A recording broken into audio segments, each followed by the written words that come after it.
Je vais vous montrer comment rendre ChatGPT encore plus puissant en l'utilisant correctement et surtout en utilisant les dernières nouveautés que propose l'outil. Je vous avais déjà fait un tuto sur ce sujet-là qui a d'ailleurs fait plus d'1 million de vues. Mais bon, l'outil ne fait que changer et s'améliorer, donc son contenu commence un petit peu à dater. Alors il y a plusieurs conseils qui n'ont absolument pas changé, donc je vais revenir dessus rapidement. Numéro 1, utilisez des prompts de contextualisation. D'ailleurs, dans ma bio, vous trouverez un lien vers une liste de prompts de contextualisation donnés totalement gratuitement, il y en a je sais plus combien de dizaines, on les fait ensemble, c'est un truc collaboratif, à retrouver du coup sur mon site web nexus.fr sans le E, où je vais essayer d'ajouter pas mal de contenu autour de ces outils pour vous permettre de vous y retrouver en plus de ce compte TikTok. Mais à noter quand même que depuis qu'on est passé à GPT-4, l'important d'utiliser ces prompts de contextualisation se réduit peu à peu. Aujourd'hui, ils sont utiles vraiment que pour des usages très spécifiques. Dans les usages classiques, ce qui va être important, c'est de bien structurer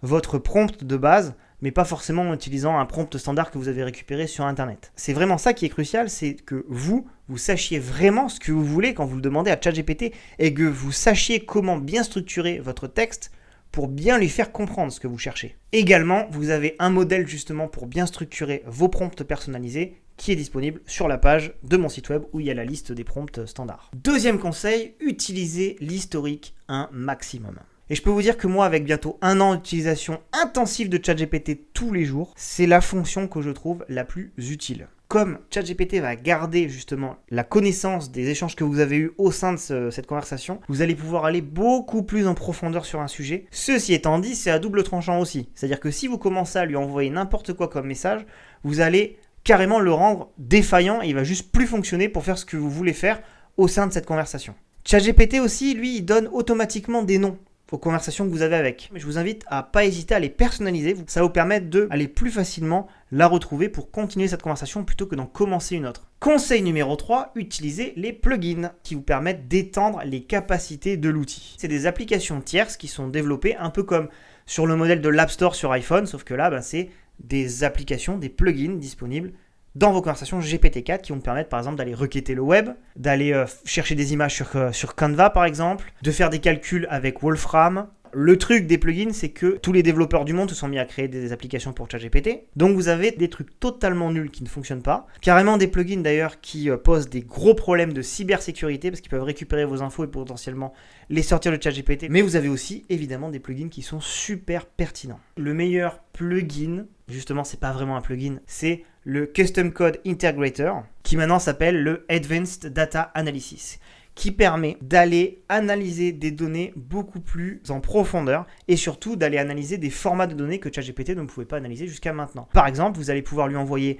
un fichier PDF, vous allez pouvoir lui envoyer des fichiers CSV, des fichiers Excel, mais vous pouvez aussi lui envoyer directement un fichier compressé. Vous lui envoyez un zip avec par exemple plusieurs PDF, je vous invite vraiment à l'essayer. Quatrième conseil pour gagner du temps et de la performance, c'est d'utiliser les Custom Instructions ou les instructions personnalisées si vous utilisez ChatGPT avec l'interface en français. Et là, vous avez 2 cellules où vous allez pouvoir rentrer des informations. Et ces informations, en fait, ça va être l'équivalent de prompts de contextualisation, mais qui vont être envoyés à ChatGPT à chaque début de conversation que vous allez avoir avec. Donc vous avez la première partie qui permet de renseigner des informations qui vous concernent pour qu'il sache à qui ChatGPT est en train de parler. Et ensuite, dans la deuxième partie, ça va être vraiment la partie plus, du coup, prompt de contextualisation, où vous allez pouvoir dire à ChatGPT comment vous voulez qu'il vous réponde. Perso, moi, je lui ai ajouté le contenu suivant. Si je ne précise rien, tu peux communiquer de façon décontractée avec moi.